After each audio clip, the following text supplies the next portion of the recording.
A lot of business owners massively overcomplicate funnels and automations when they're looking to scale their business. They think they need the world's most complicated funnel, the world's most complicated automations, when in reality you need a simple process that is scalable and that has the least amount of moving parts, that there's the least amount of things to go wrong. When we look at Charlie Morgan, he has built an insanely profitable business with a very simple system in terms of how he builds his funnels and automations. Now, when we look at automations and we look at funnels and we just look at marketing in general, there's essentially three areas. We can look at our top of funnel, which is essentially us marketing and building in awareness. Essentially, our top of funnel is as many eyeballs on our business as we physically can have.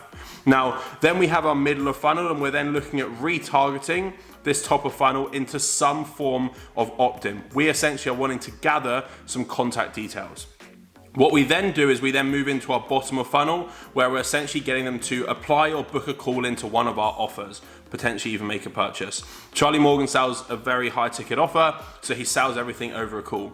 Chances are, if your offer's over £1,000 or more, potentially even over a couple £100 or more, it depends how much authority you have, you're probably going to have a sales call inside your sales process. Now, when we look at the ability to sell without a sales call, we have to realize how much authority that you have in the market. If you have a big following, you have a big amount of know, like, and trust with your audience, chances are you can probably sell without a call. However, the higher that your price gets, the more likely you are going to need to have a call, and the reality is your conversion rates are probably going to be higher. You'll see that Charlie Morgan essentially has a VSL in between his middle of funnel and his bottom of funnel to essentially try and push more people through and qualify people more. He most likely has a huge amount of call bookings coming through, so he can afford to have a little bit more friction there to qualify people. Whereas if you're a business that doesn't have as much lead flow, then you don't really want as much friction. You want to get as many leads onto a call. And I think the problem that a lot of businesses make is they think that they need to know everything about a lead before they get on a call. Yes, of course, it helps having some background information, but the whole goal of a sales call is to understand them, understand their struggles, understand their pain points, understand their goals, and essentially prescribe a solution for them. Now, when we look at top of funnel, we then essentially can see the main platforms that he's running. So YouTube, Instagram, Twitter, TikTok, and email list. I think Twitter is massively underused nowadays. And essentially, if you're then creating all this content on other platforms, it can be quite easy just to reproduce on Twitter. YouTube, especially nowadays, it builds a huge amount of know, like, and trust. You build a lot of understanding with someone when you watch long form content that I find is quite hard to get across on Instagram. I also think that email list is massively underutilized. People don't realize that you can literally automate a sequence. So when we look at an email list, if you're sending out regular content to your email list, if you have pieces of content that perform insanely well, you can take that, put that into an automated sequence. You can then have all your new subscribers in your email list going through that automated sequence, so then eventually you're left with a year, 2 years, 3 years, 4 years long automated sequence of all of your highest performing emails. So it can be quite a passive system once you've got it running. Now, his goal is to build trust, attract his ideal clients, and then which are appointment setters, agency owners, and coaches. Now, the cool thing with this market is appointment setters, agency owners, and coaches, they're probably selling a high ticket offer themselves. If we look at essentially selling business to consumer, it can be a little bit harder selling higher priced offers when you're a business to a consumer as opposed to a business to a business. Essentially, we need to figure out what is the outcome that someone would have after investing in you. For example, if I signed up with an appointment setter and they guaranteed that they'd make me X amount of money, I'm happy to pay anything up to that as long as I'm profitable. Whereas if we're selling business to consumer, we need to understand what it is that we help them achieve, and we need to package it up in a way that it essentially gives them a huge amount of value, and they can see the value from it, and that then value is correlated to the price that they will then pay. His content focuses on case studies, so it essentially positions him as an authority figure because people then see that he's worked with people to get X result. He positions it on personal results, so again, it shows and validates that he is actually successful. Value, so how-tos, reframes, mindset shifts. So again, it then shows education-based content, and harsh truths. Harsh truths and pattern interrupts, chances are they're probably going to have the highest chance of essentially getting traction because people see the harsh truth in it, and it's potentially a little bit more quote-unquote clickbaity. But you'll notice that his content in general is very much based around value. It's not necessarily him around driving around with this glitzy lifestyle, showing off this lifestyle, or posting like viral clips is very much based around essentially value. Now, his Instagram, you'll see here, he has a big following on Instagram, and essentially his Instagram, he's posting clips. He's not really posting loads of like in-depth videos. He keeps that for YouTube, and chances are with his Instagram and his TikTok, he's mainly repurposing content from like live talks that he's done, so it shows that he's an authority figure. But you'll see that he's very, very heavy on client results. You'll see all of his highlights are essentially client results, so then it means that if he's then running ads, people then come through onto his page, they then essentially land on it, then they're instantly hit with client results, which then sell them even more. He will then have essentially appointment setters off the back of this, which then essentially pick up conversations with new followers and people who are engaging with his content. But a big thing here is he then understands how much YouTube, when people are on his YouTube, clearly he gets a big amount of sort of sales from that, right? So his YouTube, clearly what he finds is when people are consuming his YouTube content, they're more likely to then invest into him. They're more likely to book a call, and when they book a call, they're more likely to invest large amounts of money. So you'll notice that his YouTube, essentially link in bio, funnel straight, his Instagram, link in bio, sorry, funnel straight to YouTube. Now on YouTube, you'll notice that he essentially has two channels. Essentially, he's got Charlie Morgan Official, 227K, and then he's got Charlie Morgan Business, which is 7K. So it's most likely a newer channel, 13 videos, as opposed to essentially 380. So what you'll then notice on this one is he's then very much specific on business related content, whereas on this one, he's more specific with like making money, reprogramming your brain, mindset. Now, the thing with different content like this is business content can be quite hard to essentially get lots of traction on, whereas content like this, how to get so rich your parents think you sell drugs, like it's a clickbaity thing with a clickbaity thumbnail, like that's more likely to get more traffic, right? So 64K compared to 3K. Obviously it's a different channel, so we have to take that in consideration, but appointment setting 21K, you can see that the difference, right? Now you see the whole goal of this is then it pushes people into a call, into a funnel. And we'll talk about the funnel in a second. Then the whole goal here with his Twitter is, again, backing himself up that he's sold X amount, so it gives him authority, but then you'll also notice that he's pushing people direct to the YouTube as well.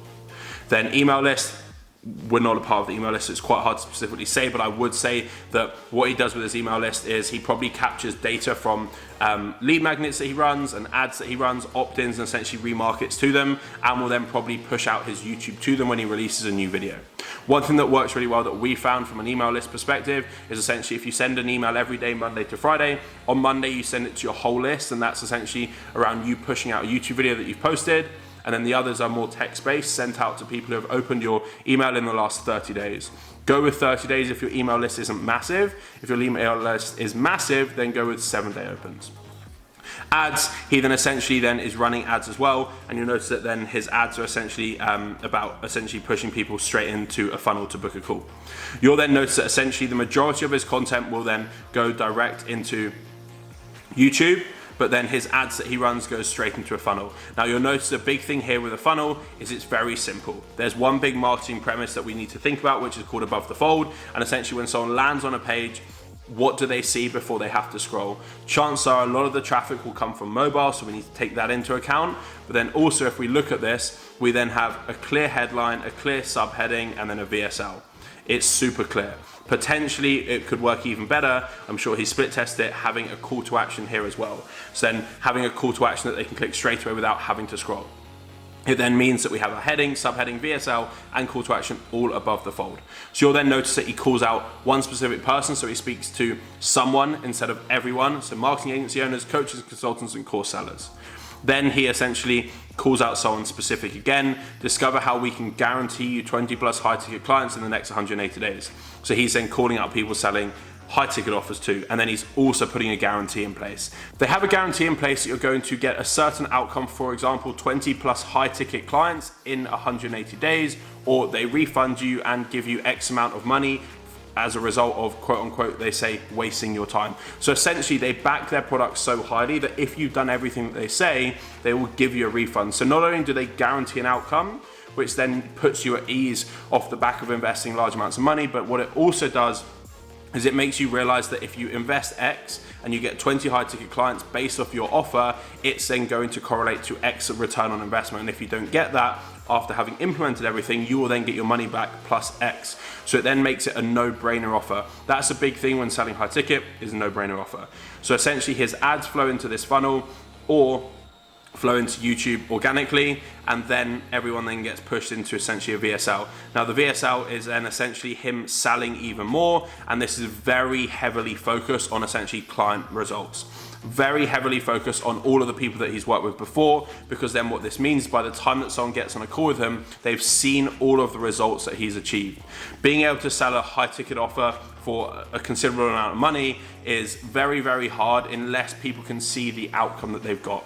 People don't want to buy in just based off the features because you have this shiny course and this shiny support system. People want to buy in based off the outcome that they're going to achieve, and they then essentially match the investment to the outcome.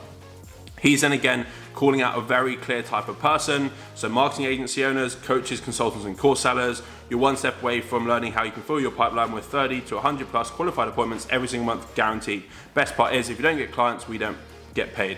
So essentially, again, very, very much a no-brainer offer. Why would you not take that step? This then essentially funnels through into a call booking page. So off the back of this, they then schedule a call into the calendar.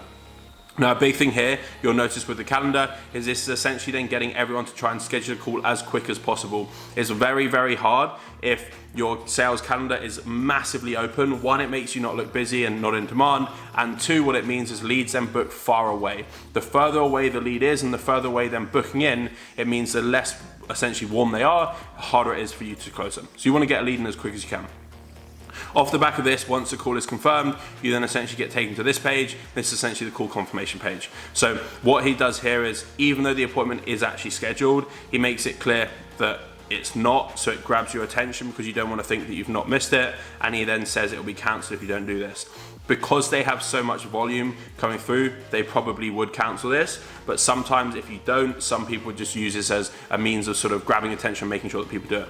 So a big thing now with Google Calendars is essentially you need to mark events as yes, and then mark contacts as people that you want to receive emails from. Otherwise, future emails then don't go to primary inboxes and it gets messy.